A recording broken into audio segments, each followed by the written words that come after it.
Good morning, students. Today I am explaining the chemical properties of acids and bases, and we try to understand how do metal carbonates and metal hydrogen carbonate react with acids, or what happens when a metal carbonate or metal bicarbonate react with acid with the help of an activity. We take two test tubes, label them as A and B, and take 0.5 gram of sodium carbonate in test tube A and about 0.5 gram of sodium hydrogen carbonate in test tube B. Add about 2 ml of hydrochloric acid to both test tubes as shown in the figure.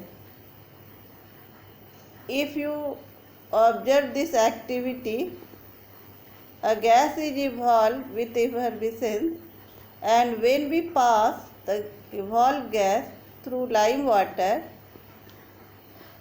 means calcium hydroxide, lime water turns milky, and the reactions occurring in the above activity are written as in test tube A, sodium carbonate means Na2CO3 plus hydrochloric acid gives sodium chloride, water and CO2, and we write balance chemical equation as Na2CO3 plus 2HCl, 2NaCl plus H2O plus CO2, and in test tube B, sodium hydrogen carbonate means NaHCO3 plus HCl react with each other to give sodium chloride, water and carbon dioxide, and we write NaCl plus H2O plus CO2. On passing the carbon dioxide gas evolved through lime water turns milky, because when calcium hydroxide react with carbon dioxide, white precipitate of calcium carbonate is formed. So equation is CaOH whole 2 aqueous plus CO2 gas, CaCO3 solid, because precipitate is formed, so you write as plus H2O liquid. On passing excess carbon dioxide, the following reaction takes place. Calcium carbonate plus H2O plus CO2 gas, calcium hydrogen carbonate is formed, which is soluble in water. Limestone, chalk and marble are different forms of calcium carbonate. So all metal carbonates and hydrogen carbonates react with acid to give a corresponding salt, carbon dioxide and water. Thus the reaction can be summarized as metal carbonate or metal hydrogen carbonate plus acid, salt plus carbon dioxide plus water. So we observe that when a metal carbonate or metal hydrogen carbonate react with acid, salt, carbon dioxide and water is formed.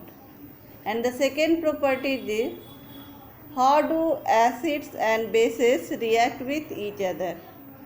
So all of you know that when acid and base react with each other, salt and water is formed. And we have observed that the effect of a base is nullified by an acid and vice versa. And the reaction taking place is written as,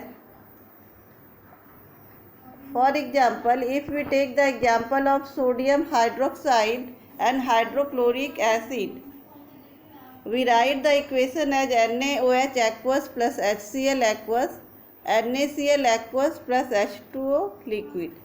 The reaction between an acid and base to give a salt and water is known as neutralization reaction. In general, a neutralization reaction can be written as acid plus base, salt plus water.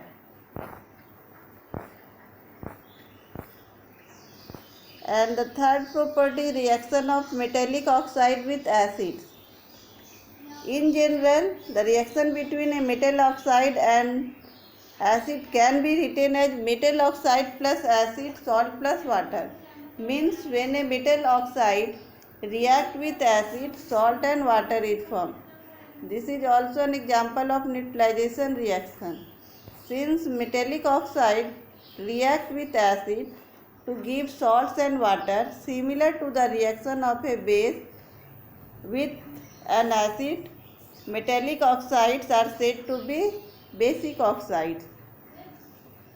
Or when non-metallic oxides react with base, or the general reaction between a non-metal oxides and a base can be written as non-metal oxide plus base, salt and water is formed. Since this reaction is similar to the reaction between a base and an acid, we can conclude that non-metal oxides are acidic in nature. And if we take the example of non-metal oxides, means carbon dioxide, and we take base NaOH. So when NaOH react with CO2, sodium carbonate and water is formed. So we observe that the non-metal oxides are acidic in nature and metal oxides are basic in nature. Thank you.